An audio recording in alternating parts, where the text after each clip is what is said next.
Les fortes précipitations, ajoutées à la fonte des neiges en altitude, ont provoqué d'importantes crues et inondations, ce vendredi après-midi, dans les Pyrénées-Atlantiques et les Landes, placées en vigilance rouge, et notamment à Bayonne où la Nive est sortie de son lit. Malgré un blessé, nous n'avons eu à déplorer ni d'accident grave ni de décès. Il faut dire que les pompiers sont intervenus plus de 250 fois ces dernières heures, a déclaré le ministre de l'Intérieur, Gérald Darmanin en fin d'après-midi, après avoir fait un point avec les préfets. Il n'a pas donné d'autres détails sur la personne blessée. Un manteau neigeux instable, la situation est sous contrôle, a assuré sur France 3 Aquitaine le préfet Éric Spitz, expliquant cette montée soudaine des eaux par les pluies exceptionnelles et la venue d'un vent du sud qui a provoqué la fonte du manteau neigeux des Pyrénées, gonflant davantage les cours d'eau. Cela rend de plus la couverture neigeuse instable et Météo France a placé le risque d'avalanche sur les Pyrénées de fort à très fort. Notre préoccupation, a souligné Éric Spitz, va surtout dans le secteur de la Reims où il devrait encore tomber 100 mm d'eau et où la fonte des neiges va entraîner 40 mm supplémentaires. Dans cette ville béarnaise de près de 1200 habitants, les rues en pente étaient traversées par l'eau du Gave d'Ossau. Selon le préfet, à Bayonne, une cinquantaine de personnes ont dû être évacuées du Petit Bayonne, au confluent de la Nive et de l'Adour. Les badauds sont rassemblés pour capturer des images de la Nive débordant sur les quais. Au point que les haut-parleurs diffusant la musique de Noël ont répété des appels à la prudence. La préfecture a interdit le match de rugby entre l'Aviron bayonnais et l'US Montauban, prévu vendredi soir au stade Jean Daugé à Bayonne.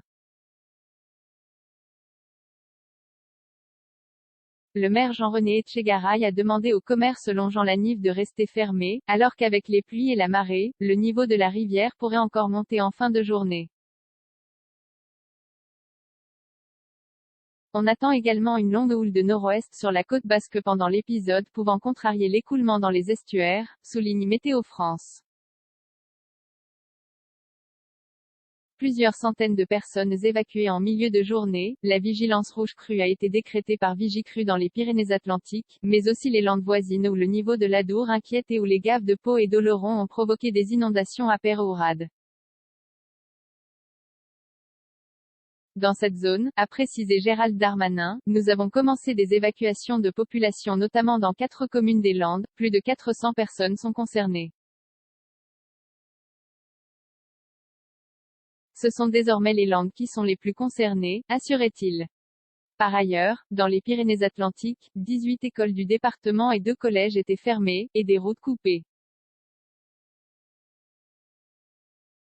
Dans les Hautes-Pyrénées, une soixantaine de routes étaient interdites au trafic. Selon la SNCF, la circulation des trains était interrompue entre Bayonne et Saint-Jean-Pied-de-Port à la suite d'un éboulement sur la voie ferrée. La 63 en direction de Bordeaux était inondée dans le secteur de Bayonne, selon Vinci qui signale que l'entrée est interdite à tous les véhicules à Bayonne Sud, et la sortie est obligatoire. En début d'après-midi, selon Enedis, il restait 700 clients privés d'électricité au Pays Basque, 300 dans le Béarnéen. 000 dans les Hautes-Pyrénées. De plus, des glissements de terrain ont eu lieu à Biriatou, au sud d'Andaille, le long de la frontière espagnole, où une vingtaine d'habitants ont dû être relogés. Des éboulements plus à l'intérieur des terres, à Itchassou, les intempéries ont provoqué l'éboulement partiel d'une colline, jeudi dans la journée, sans faire de victimes.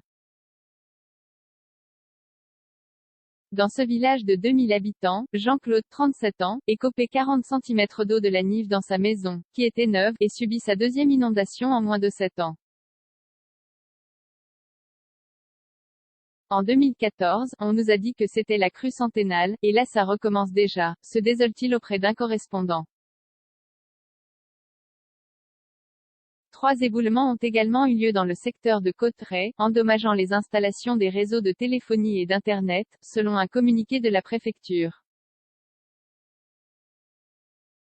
Une personne dialysée a fait l'objet d'une évacuation par les services de secours avec l'appui de l'hélicoptère de la gendarmerie, ont précisé les autorités, qui ont renforcé les équipes médicales sur place.